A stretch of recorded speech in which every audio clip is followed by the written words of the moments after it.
first of all, I'd like to say once again, welcome back, Kalm. Thank you very much for having me back. Yeah, it felt not so long ago that I was here recording with you, but you just reminded me that it wasn't this; it was last year. That is quite a while, and It might not be a full year, but I mean, the fact that months go by and it just feels like so much is happening, which it is, it is funny, especially again considering this isn't our jobs. It's just part of a fun hobby. oh yeah, But I gotta say, just again, it's always great to have you on, mate. I've enjoyed so much that we've been able to talk about, and I'm a bit disappointed in myself mostly because, for context, everyone, we actually recorded quite a few videos together last year.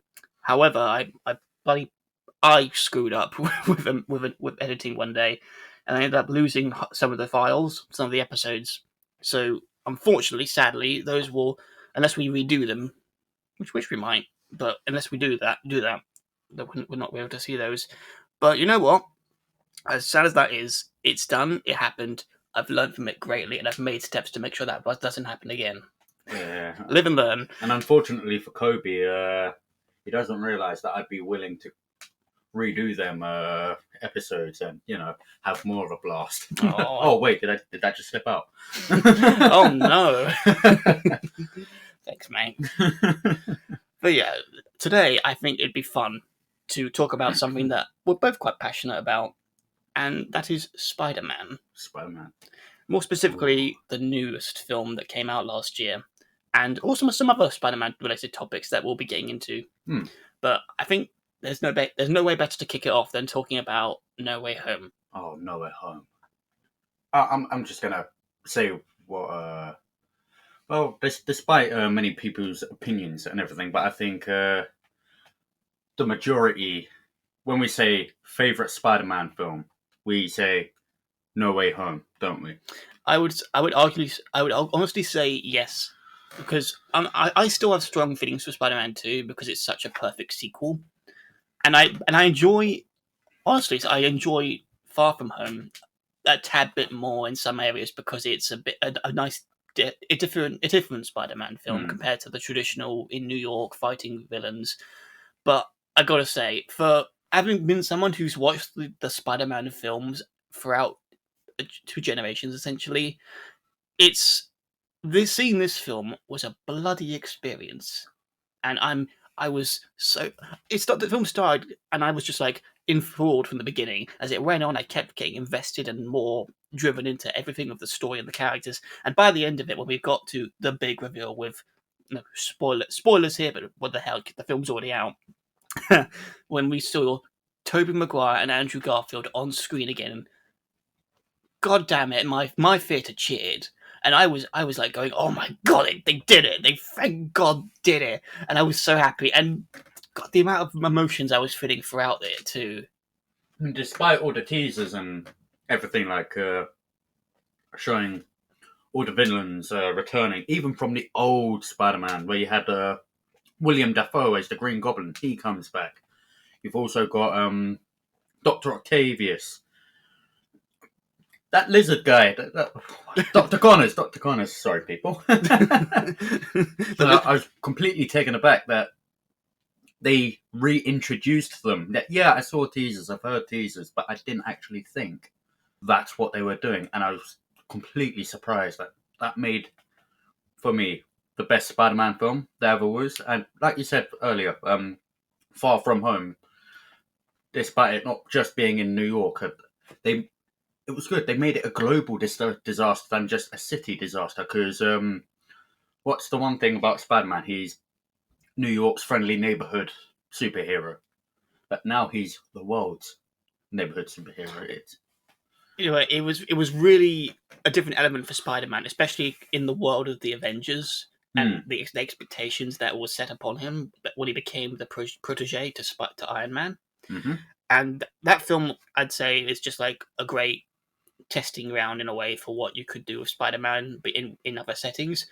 But this film, it takes us back to its core. It's about the wall caller trying to protect his home and dealing with consequences that can sometimes get out of hand.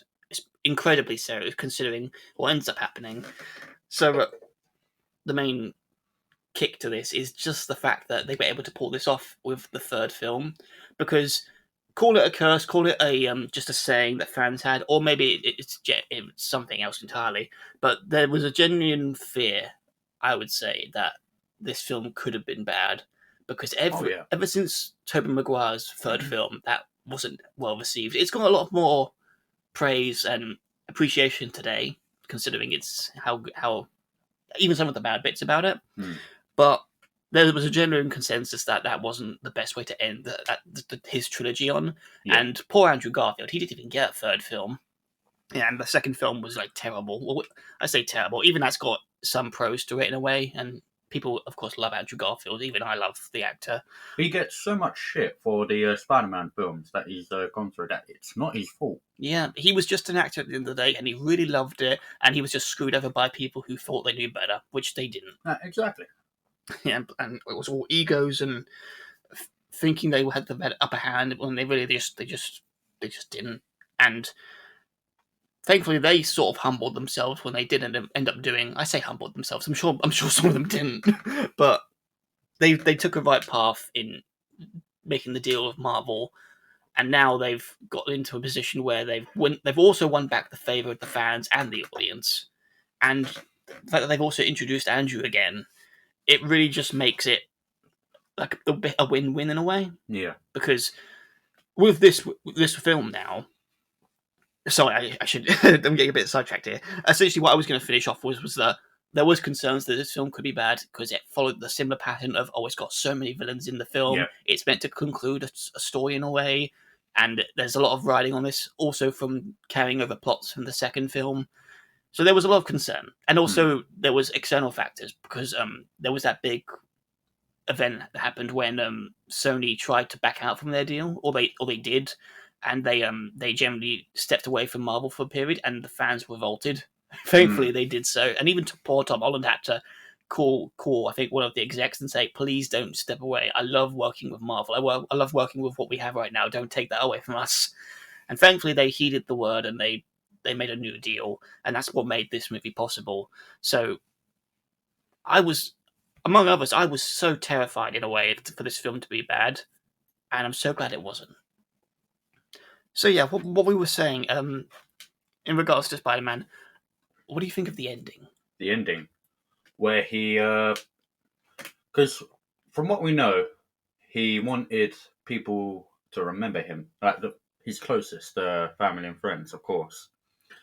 But then, right at the end, he knew he matured in a very short bit of time.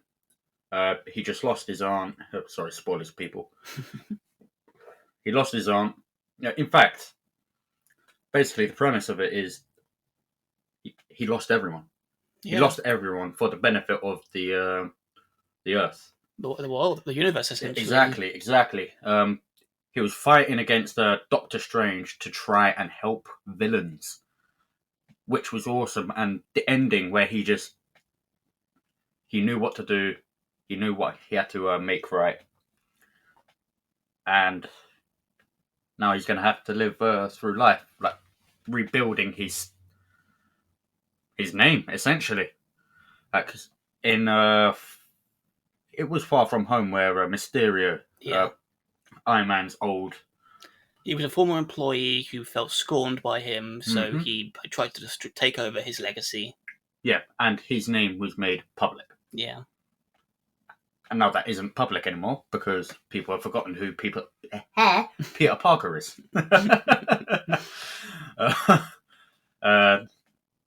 Fourth Spider-Man film as well. Like, I didn't even know there was going to be a fourth. I mean, really? of course there's going to be a fourth, but I've never heard anything. I'm not too sure what they could do with it. Yeah. But I feel like they might introduce Venom into it, essentially, because did you see the end credit scenes? To Venom? To No Way Home. I did, yeah. Yeah, so as we know, a little piece, which, to be honest, I think is absolute rubbish. They shouldn't have been able to get away with that. A little piece of Venom managed to stay behind. It's not a multitude of different bodies. Technically, he's just one body that can split apart. Mm. But yeah, back to what I was saying. Like before Spider-Man, I think they'll introduce them both together, and I think Venom might be a villain in a sense. Maybe. So I would agree. I would say this is definitely a highlight movie for me for the MCU and for Spider-Man, primarily just for how well it was able to execute a lot of its story points and the narrative and the journeys for all the characters. And regarding Peter Parker, it's sad, but it's right in a way because this version of Spider-Man has a lot of fans. Some of them, I was okay with him being different in areas like having him being mentored by the Avengers, by Tony Stark, having the assistance of them during crises, and having advanced technology for a suit, and even just like all the other stuff they ended up doing in the series up until this point. But at the same time, I'm sure there were fans out there who preferred when it was just him. It's rely on his own smarts and his own skills and what he had at hand to get by in life, because that is part of what Peter's journey is. It's even when you have little, you still have to do the right thing, do what you think is right.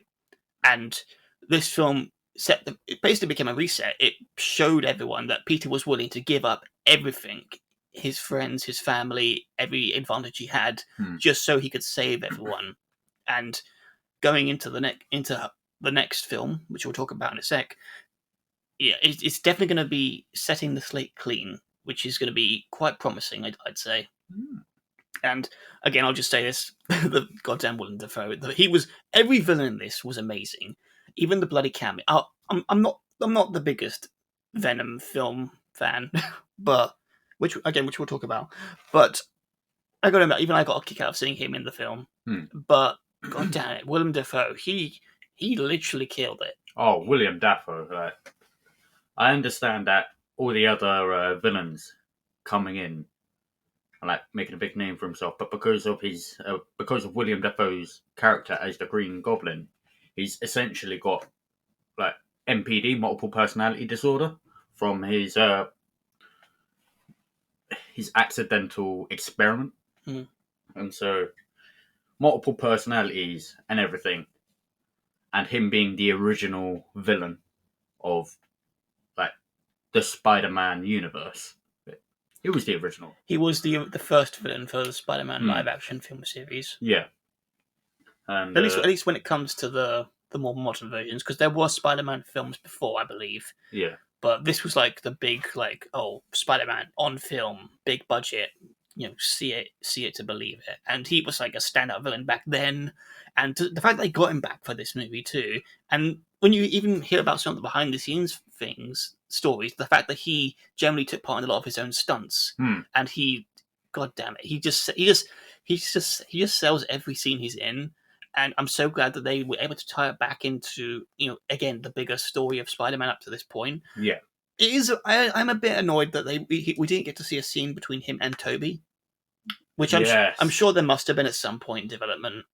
But it's a shame they never get stuck with that in the finished film. But I'm not gonna lie, I'm so happy with what we got regarding to the main story. It all worked so well, and it was a fun ride. It was an emotional ride, and that it was definitely. Because of William Dafoe's character, the Green Goblin, Holland's Peter Parker wouldn't have found so much hate. Like, the Green Goblin is the reason why, for a long while that during that film, Spider-Man wanted to actually kill someone. He took Aunt May. He almost took Mary Jane as well. Well, Michelle. Michelle. We're getting universes mixed up. Yeah.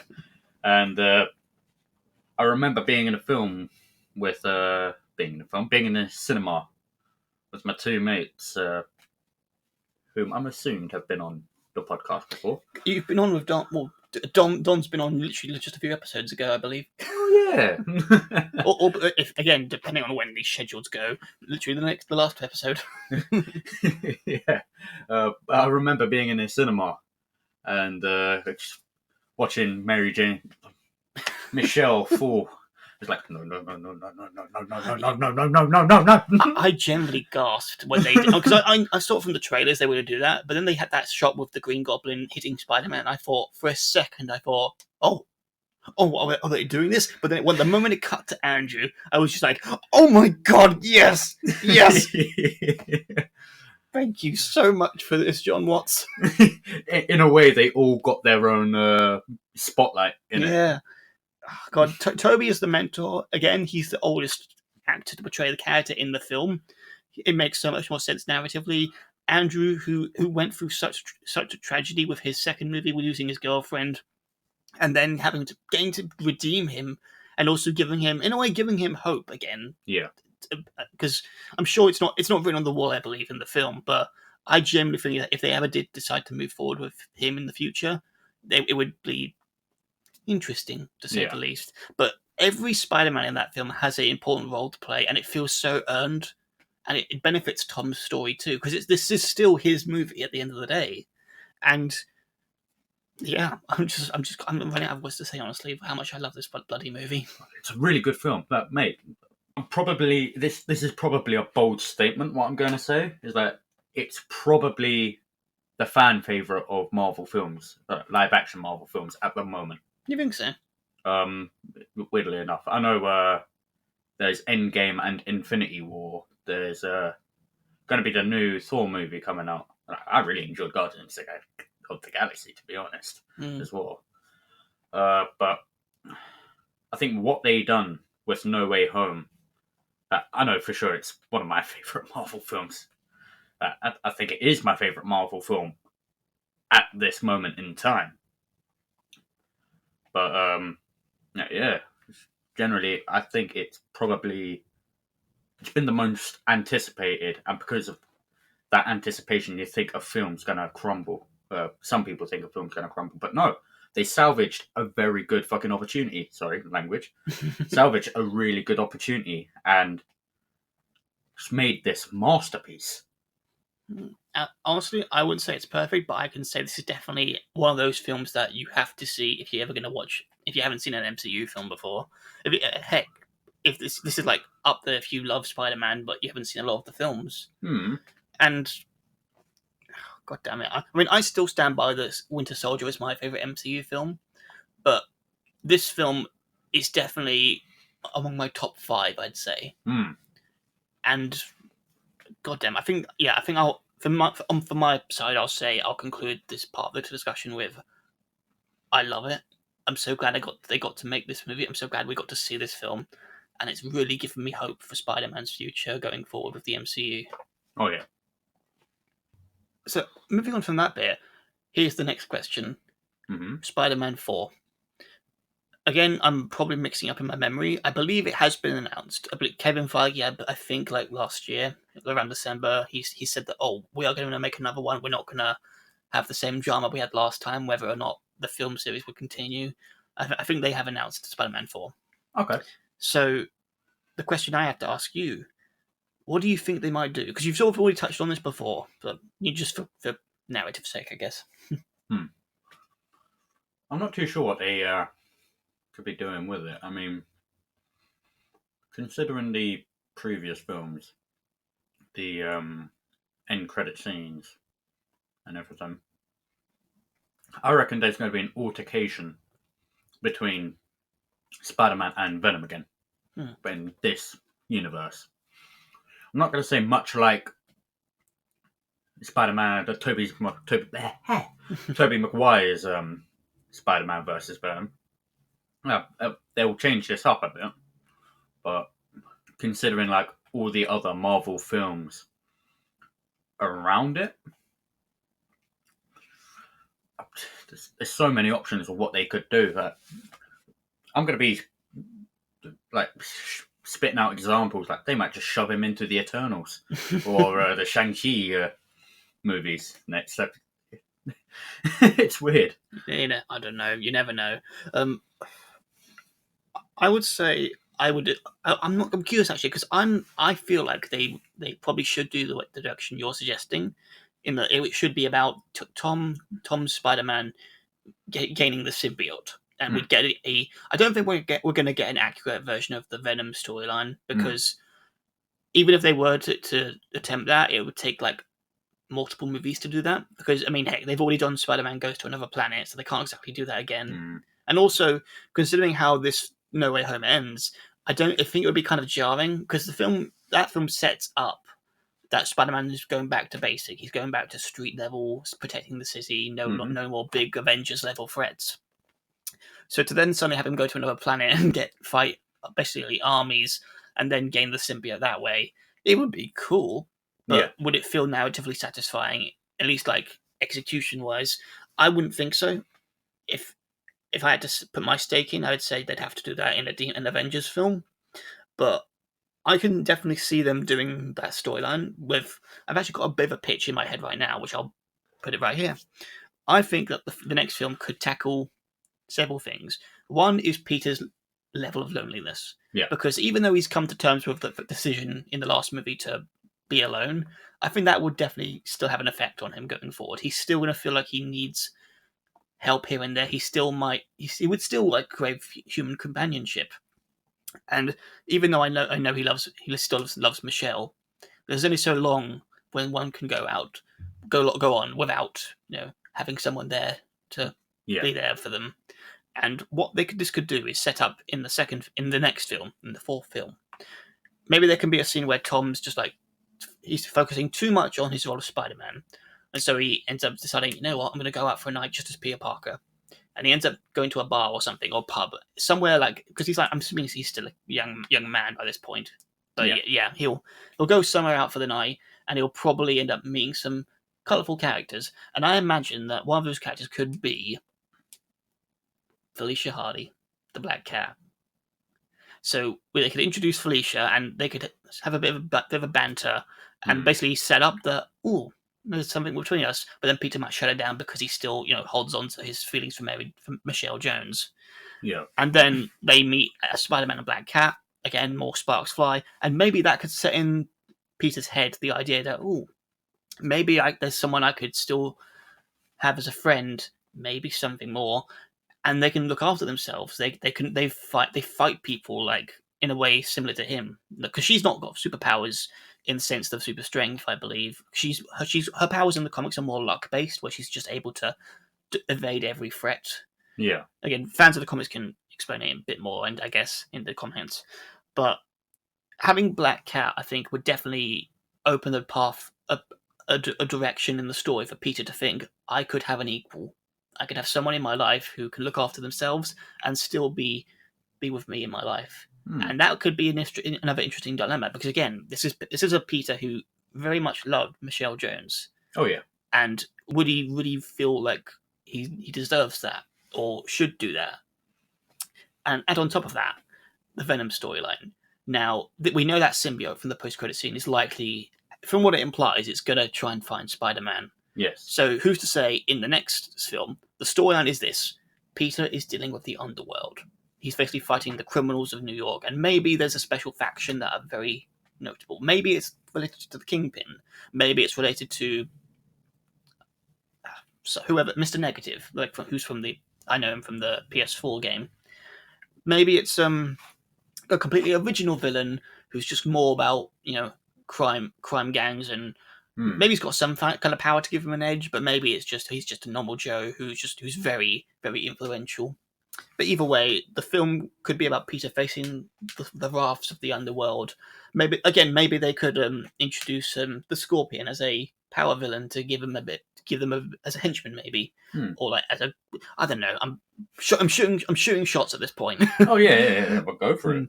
But essentially, the film would be about Peter going up against very dangerous odds, Yes. and he can maybe get very hurt during a fight. He escapes, and then the symbiote comes to his rescue, bonds with him, and he gives him that level of power. Yeah. And so now, for the rest of the movie, Peter's now got an enhanced suit. He's got a clear goal he has to face and confront the villains, and he's got a potential girlfriend who is, the cat's always been a bit of a temptation for Peter. She's always been the one to kind of say, "Let's go and have some fun." She's what Catwoman is to Batman, and that would definitely. I can imagine the film with him beating the bad guy, maybe a bit more brutal, but not overly brutal. Because Yeah. again, this is like early introduction for the symbiote to him, and him and Cat will finally get together, and then that's it. The film can end there. It's a very, you could say basic, but I think that's an interesting narrative that could set up the Venom storyline Yeah. for its own trilogy. So then you go into Spider-Man 5, you can have him fight more comic book accurate villains. You can have him be a bit more brutal as he goes on. Maybe him and his relationship with Cat strain over his violent tendencies, and in the end, he realizes that he's becoming worse. He's becoming the bad guy, Yeah. and so he decides to separate the symbiote from him, and from there you can do the Venom storyline that everyone knows from the comics. He finds a variant of Eddie Brock from the MCU universe. Maybe he even bonds with Flash Thompson in place of him. That's true. But that is one way you could definitely do the Venom storyline over a trilogy of movies. Yeah. But alternatively, you could also say they shouldn't do that, because we know from the Venom post-credits, from the No Way Home post-credit scene, that this is a symbiote. It's a sample of Venom from the Sony universe, and that Venom, it's established that Venom, again, from there's so many post-credit scenes we're talking about, but essentially it's implied that the symbiote is aware of past other universes of Venom and Spider-Man. Yeah. So this is a symbiote that could theoretically share these memories with Peter. That's true. So who's to say this won't be a complete role reversal of the Venom storyline, where instead of Venom being the bad guy draining Peter of life force and then becoming enemies that way, maybe it's openly a positive influence on him. It just so happens that it's also killing him, or like harming or making him more violent. So again, there's ways to talk about it, but essentially I think it would be quite an interesting dynamic to have Peter deal with the dilemma of, what do I do with this thing, this alien creature that's means well for me, but it's clearly having a bad effect on me. I mean, the answer's obvious. But, yeah, I think it would be quite interesting areas of discussions for fans, and I think it would just be fun. I think it would be fun to see Spider-Man and Venom working together in a way, and then whether they go the comic book route or they go their own route, I would love to see these two bond, have a series of adventures together, and then when they separate, Venom becomes Venom, and they're enemies or they're allies. Yeah, no, that's true. Either way could be quite interesting. My big question about Venom, because he comes from a race of symbiotes, don't he? That they were all a race, and they go out and they bond themselves with other people in different things, and they take the personality trait of that person. Is that just a first time thing? It's been a while since I read the comics in that regard, but I do believe they inherit certain powers and abilities and memories from the past host individuals, and it does carry over. So depending on how many hosts Venom has had, at least in this variation, I mean, again, considering it's a split from the original Venom, maybe we will get Tom Holland jumping down on lobsters in an aquatic tank. But yeah, but maybe that split is just like a fresh start for that as well. So maybe when it bonds with Peter, maybe its next host, maybe Venom, maybe Flash, they will inherit Peter's memories and some of his mannerisms as well. Yeah. I don't know. I would say it's definitely on the cards. I do have a theory that Tom Holland his Peter Parker has been completely forgotten, as we know. There's no one or two ways about it. Nobody knows that he's alive or exists. But he knows of other people, clearly, because, he's not going to have his own memory erased off for everyone else. Mm. So I could still see him interacting with Doctor Strange in a way. Maybe. I mean, if the threat is universe or big and scale enough for Doctor Strange to intervene, or for Peter to seek his guidance, I think it's definitely on the cards. And also consider, I mean, who knows? Because again, it's not explicitly said in the film, but it's implied in the film that Doctor Strange, from the beginning, attempted to maintain his own memories of Peter, because when he casts the spell and Peter intervenes and makes him change it 6 times, he claims Peter says 5. Yeah. But Strange is like no, you did 6 or whatever. Yeah. That could indicate, as some people have already pointed out, that Strange probably added in his own memory, his own name, so that when he casts the spell, everyone would forget except for those 5 people and him. Yeah. So I don't think he did that with the final spell. I think he did forget everyone. But the fact that he went out of the way the first time to try and maintain his own memory of Peter shows how much he appreciated the lad. Yeah. Yeah. And I think that, again, depending on the circumstances, maybe he and Peter will meet again and they will rebond again. I mean, again, it's all possible. I think it's just a matter of what the studio at the end of the day want to do with the characters. Because the reset, as great as it was for the story narrative, it was also a safe call for them, I guess. Because again, we don't know what's going to happen with the future of Spider-Man in the next 10 years, and even where the MCU is going, because it's going a bit up and down. If I'm honest, I've not been the biggest fan of some of the shows. That I saw Shang-Chi last year, which is ironic because we only released the discussion about it like this year, but yeah, I really enjoyed most of that, even though I still think like it could have been better in other areas, and hopefully they'll improve that with the sequels. But yeah, the last big Marvel film I saw that I really loved throughout all of it was Endgame, and yeah, up since then it's just mostly been a bit, not really been bothered. And then Spider-Man came along, and thank God that stole my heart. Yeah, it kind of reignited the love for Marvel films, didn't it? Yeah, and I'm just really hopeful. I'm hopeful for Doctor Strange too, but I just hope that they have a. I don't know. I just hope for good films. I hope for fun films, and I hope that both studios, Sony and Marvel, they have a clear vision of what they want to do with these brands, because there's so much potential with them, especially with the groundwork they've set so far. Yeah. So I guess in closing for Spider-Man, you looking forward to the 4th film? I mean, regardless of the the story, yes, because first one pretty good, second one better, third one clearly No Way Home.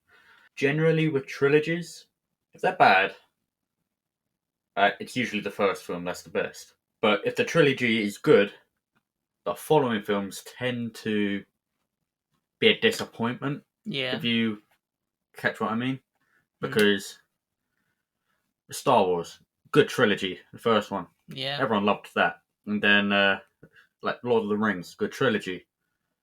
But then you've got the other Star Wars films that kind of just went downhill. I'm not saying Liam Neeson did a bad job. I quite enjoyed that film. Yeah, those films, they're always varying, I think, because everyone will have their own opinion. But it's generally agreed upon that the prequel films are good. At least they're different, I think, which is great. But what I think Star Wars went wrong with was with the sequel trilogy, and that was just because they just didn't bloody have a plan. That they did all this other stuff to mess with the movie, adding real life politics and agendas and egos and all these other stuff, external forces that affected the movie. It was just, and the behind the scenes stuff. It was just a lot of problems, I guess, at the end of the day, to sum it all up with the sequel films, and it's just really damaged the brand going forward. So with and other franchises too, they've had a similar thing where they've had things happen with them in behind the camera and on screen that they're just not helping. And then there's also Doctor Who. That's a completely other story that we've already talked about to death. But yeah, it's nice that Spider-Man was able to evade that, and they were able to just to tell a story. And again, I'm sure there's always going to be fans who have a disagreement with certain interpretations, but I think the Home trilogy is such a perfect trilogy. Even if you take away the Avengers, the connection with the MCU, which is quite difficult, honestly. But even then, so I think someone can generally watch the Home trilogy just as is and get a gist of what happens off screen or what happens in the other movies that you don't need to watch for now. They're great films that I think if someone's a fan of Spider-Man and they want a clear trilogy, that's a perfect box right there to open. Oh yeah,